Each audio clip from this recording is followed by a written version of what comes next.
असलम गौरी साहब, कल के दिन बहुत जो है मेल मुलाकातें हुई हैं। कल के दिन जो है वफूद आए हैं। कामरान मुर्तज़ा साहब ने तो बात नहीं खोली। उन्होंने कहा जी कि आप हैं, आप पता करवाएं, आप जर्नलिस्ट किस बात के हैं कि क्या हो रहा है क्या नहीं हो रहा। सर कुछ आप ही हमें बता दें कि क्या हो रहा है, किस तनाजुर में हो रहा है, किस शब्द को हो रहा है। देखिए, मैं एक बात बताऊं कि जो इस वक्त शोशा चल रहा है कौमी हुकूमत और इसकी सबका, मैं समझता हूँ इस पे कोई हम सर कोई खास बात नहीं हुई। दूसरी वजह यह कि हमारे तो 8 वोट हैं। अगर ये काम करना है तो पीटीआई को पकड़ेंगे, पीटीआई के साथ सेटिंग करेंगे, हमारे साथ वो क्यों करेंगे। हमारा तो मौक़िफ़ ये था कि आपने हमारे साथ जो कमिटमेंट की, आपने जो हमसे बात की, उस बात से आप क्यों फिर गए हैं। और ये बिल आपने बनाया, सरकारी बिल था, सरकार ने जमा कराया, सरकार ने पास कराया। अब इसमें कीड़े कहां से निकला है। अगर बनाया भी आपने है, पास भी आपने कराया है, अब इसमें कीड़े क्यों निकाल रहे। तो हमारा मौक़िफ़ ये था, उस पर बिलावल साहब तशरीफ लाए थे। तो बिलावल साहब ने कहा कि मैं चूंकि मुल्क से बाहर था तो मेरी गैर मौजूदगी में सब कुछ हुआ है, मैं इसको देखता हूँ और इंशाल्लाह 2-3 दिन में रिजल्ट मिलेगा। लेकिन अभी बिलावल साहब अपने घर भी नहीं पहुंचे थे कि पीछे से हुकूमत की तरफ से एलामिया आ गया जी को बिल वापस असेंबली में पहुंच गया है। तो अभी वो घर भी नहीं पहुंचे। तो ये तो बिलावल साहब को पता नहीं, बिलावल साहब हमारे साथ कुछ मजाक करके गए या उनके साथ जिसने उनको भेजा था उनके साथ मजाक किया गया। इसके बाद राना सनाउल्लाह साहब आए, उन्होंने हमारा मौक़िफ़ सुना, उन्होंने कहा बिल्कुल राइट है। हमने कहा ये तो बिल पीडीएम हुकूमत में तैयार हुआ था। पीडीएम हुकूमत में कुछ मसलतें थी कि जी फैटफ और IMF ने रोक दिया था। तो आपने कहा था कि मुल्क इस वक्त इंतहाई बदहाली का शिकार है और हमें कम से कम ये हम रिस्क लेते हैं तो ये लोग हमसे नाराज हो जाएंगे और हम डिफॉल्ट की तरफ जा रहे हैं। तो हम सब ने मशवरे के बाद इस बिल को वही रोक दिया था, हालांकि इसकी 2 खानदगियां असेंबली में हो चुकी थी। ये वही बिल है। इसके बाद अब जब 26वीं यानी तरमीम आई तो हमने कहा अभी वो बिल जो हमारा पेंडिंग पड़ा है, अब तो आपका इंडेक्स बहुत ऊपर चला गया है, अब आपने महंगाई कंट्रोल कर ली है, अब तो हालात बहुत अच्छे हो गए मुल्क के, तो अब तो फैटफ और IMF की तो आपकी शायद जरूरत है या नहीं है, लेकिन कम से कम हमारा बिल तो पास करो यार। तो फिर उन्होंने कहा कि ठीक है। फिर ये बिल जो हम दोबारा ले गए पीपल्स पार्टी के दोस्तों के पास, और ये बिल पीपल्स पार्टी ने कराची में 5 घंटे जो बिलावल भुट्टो साहब के साथ हमारी मीटिंग हुई, उसमें इस बिल पे पूरी गौर खौस हुआ। पीपल्स पार्टी की पूरी जो लीगल टीम थी उसने इस बिल का एक शिक्का जायजा लिया। फिर यही हम जाती उमरा में गए तो वहाँ प्रेसिडेंट साहब भी बैठे हुए थे, सब बैठे, तो ये बात हमने वहाँ भी रखी तो उन्होंने भी जायजा लिया, उन्होंने भी ओके किया। उसके बाद कानूनी टीम जो थी वजारत कानून की, उसने इस बिल का फिर जायजा लिया और फिर ये बिल सरकारी बिल बन के 26वीं यानी तरमीम के बिल के साथ ये बिल पेश हुआ। इसको असेंबली ने पास किया, इसको सेनेट ने पास किया और कौमी असेंबली और सेनेट ने इसको और 26वीं यानी तरमीम को पास कर दिया। अब बदकिस्मती ये है कि अब वो तो हो गया पास 26वीं तरमीम वाला, इस पे फिर रुक गए।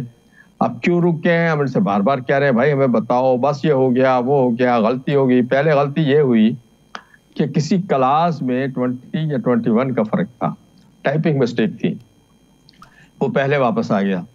तो तरीकेकार यही होता है कि आपने सिर्फ इस क्लास के लिए वापस किया, आपने पूरा बिल पढ़ा ही नहीं। लेकिन ये वो क्लास हमने ठीक करके भिजवा दी जब, तो अब वो फिर आ गया बिल वापस। अब अभी शाम में जो हमें रिपोर्ट मिली है उसमें ये कहा गया ये सूबाई मामला है, 18वीं तरमीम के बाद ये सूबाई मामला है, वफाकी नहीं। तो राणा साहब जैसे सीनियर साथी यहाँ बैठे हुए, राणा साहब 18वीं तरमीम कब पास हुई थी, उसको कितने साल गुजर गए, और क्या पीडीएम हुकूमत में जो वज़रा थे, जो वजीर कानून थे, उनको इस बात का पता नहीं था। क्यों अब जो टीम पीटीआई अब जो टीम पीपल्स पार्टी की थी, अब जो लीगल टीम मुस्लिम लीग नून की थी और वजारत कानून जिसने ये इसको पास किया, क्या उनको बिल्कुल नहीं पता था कि ये मैटर जो है वो 18वीं तरमीम के तहत हमारा है ही नहीं है। इससे बड़ा कोई मैटर हो सकता है, इससे बड़ा कोई, मैं समझता हूँ कि कमाल की बात है अगर ये वाकई ऐसा है। फिर तो पूरी 26वीं आईनी तरमीम जो है वो ही गैर आईनी होगी कि जब उस पे आपको पता ही नहीं कि कौन सी चीज जो है वफाक की है और कौन सी 18वीं तरमीम के तहत जो है वो सूबों की है, फिर तो पार्लियामेंट उसे पास नहीं कर सकता था। नहीं, ये बिल जो है ये बिल 26वीं तरमीम से अलहदा था, 26वीं तरमीम का बिल अलहदा था, ये बिल अलहदा था। लेकिन बदकिस्मती है कि उसी पार्लियामेंट ने जिसने पास किया और उसी ने अब इन सबकी काबिलियत पे एक बड़ा सवालिया निशान इन्होंने खुद उठा दिया है ये अल्फाज लिखने के बाद।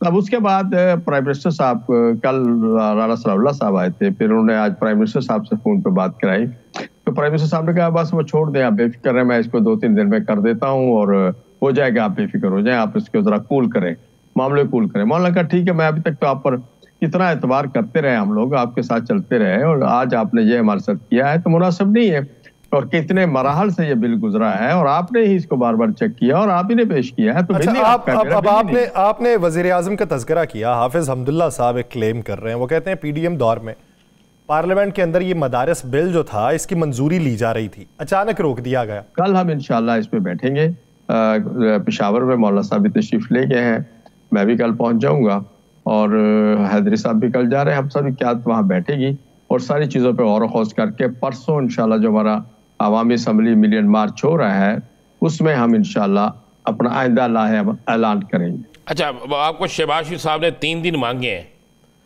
3 दिन का इंतजार करेंगे या हम समझते हैं कल का दिन आखिरी दिन है? देखिए, उसमें ये एक बात है कि कोई भी चीज या मिलियन मार्च या कोई आज़ादी मार्च या लॉन्ग मार्च वो एक दिन में तय नहीं होता। नहीं, मैं ये कह रहा हूँ उन्होंने जो टाइम मांगा आपसे, अभी आप इस मार्च में अपनी हिकमत अमली देंगे या उनके टाइम का इंतजार करेंगे? नहीं, हम कल मशवरे के बाद उनकी उस फोन पे हम कॉल पे हम कल जवाब, परसों जवाब देंगे, कल हम मशवरा करेंगे उस पर, उनके फोन पे जो उन्होंने किया है, जो टाइम मांगा है उस पर हम कल मशवरा करेंगे। मशवरा करने के बाद हम फिर परसों अपने उसमें ऐलान करेंगे। यानी मिलियन मार्च हर सूरत होना ही होना है? नहीं, वो तो हो रहा है, पहले से तय शेड्यूल है, जो हमारा 8वां प्रोग्राम है और इंशाल्लाह ये जारी सारी रहेगा और ये तैयारी है हमारी किसी बड़े प्रोग्राम के लिए। हमेशा जब आपको याद होगा पिछला आज़ादी मार्च हमने किया था तो 16 मिलियन मार्च किए थे हमने। तो कारकुन को तैयारी की जाती है, कारकुन को तैयार किया जाता है और फिर जब कारकुन को आवाज दी जाती है तो फिर कारकुन चल पड़ता है, फिर वो रुकता नहीं है किसी एक कहने पे। अच्छा, अगर कोई एक आजकल बड़ी तेजी से चल रही है कौमी हुकूमत की गूंज, आपने भी सुनी होगी, क्या जमीयत उलमा इस्लाम उसका हिस्सा बनेगी? मेरा ख्याल कौमी हुकूमत कौन बनाएगा, यही मियाँ साहब छोड़ते हैं हुकूमत।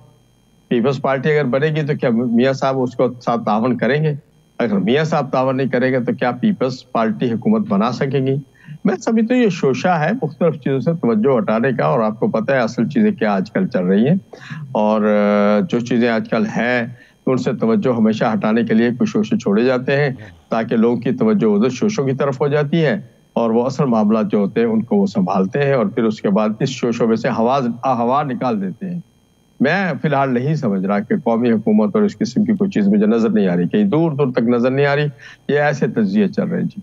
अच्छा असलम कारी साहब, एक चीज़ और बताइए, मौलाना ने आज भी गुफ्तगू की कि इलेक्शन जो थे वो धांधली ज़दा थे, ये हुकूमत आईनी जमहूरी तो है ही नहीं, ये सही तरह से तो आई हुई हुकूमत है ही नहीं। जमीयत उलमा इस्लाम पे 8 फरवरी के इलेक्शन के धांधली के हवाले से मौक़िफ़ को अपनाती है। अब सुप्रीम कोर्ट का आईनी बेंच जो है उसके अंदर 8 फरवरी के इलेक्शन के हवाले से वो जो दरख्वास्त थी वो समाअत के लिए मुकर्रर हो गई 11 तारीख की। जस्टिस अमीनुद्दीन खान की सरबराही में 7 रुकनी बेंच ने उसकी समाअत करनी है। तो क्या जमीयत उलमा इस्लाम पे उसमें फरीक बनने की दरख्वास्त देगी? देखिए, हमारी लीगल टीम इसका जायजा ले रही है कि वो क्या वहाँ जमा हुई है, किसने जमा कराई है। उसके बाद का तो ऐसा होता है कुछ चीज़ें हम पार्लियामेंट में जमा करा के फिर उससे फैसला ले लेते हैं और फिर कहते हैं ये तो मोहर लग जाती है। अब तो पार्लियामेंट ने कह दिया जी बिल्कुल ठीक है। तो ये चीज़ों को पहले देखना पड़ता है। पार्लियामेंट में जाने को तो हम चले जाएं, लेकिन पार्लियामेंट में जो गए हैं उनका बैकग्राउंड क्या है। नहीं सर, मैं सर आईनी बेंच की बात कर रहा हूं। मैं वही बात कर रहा हूँ, मैं आईनी बेंच की ही बात कर रहा है। जिन लोगों ने पिटीशन वहां जमा कराई है कौन लोग हैं और पिटीशन में है क्या, उसको भी हमें देखना होगा। ये सारी चीजें देख के हमारा जो लीगल टीम है फिर उसके बाद हम फैसला करेंगे।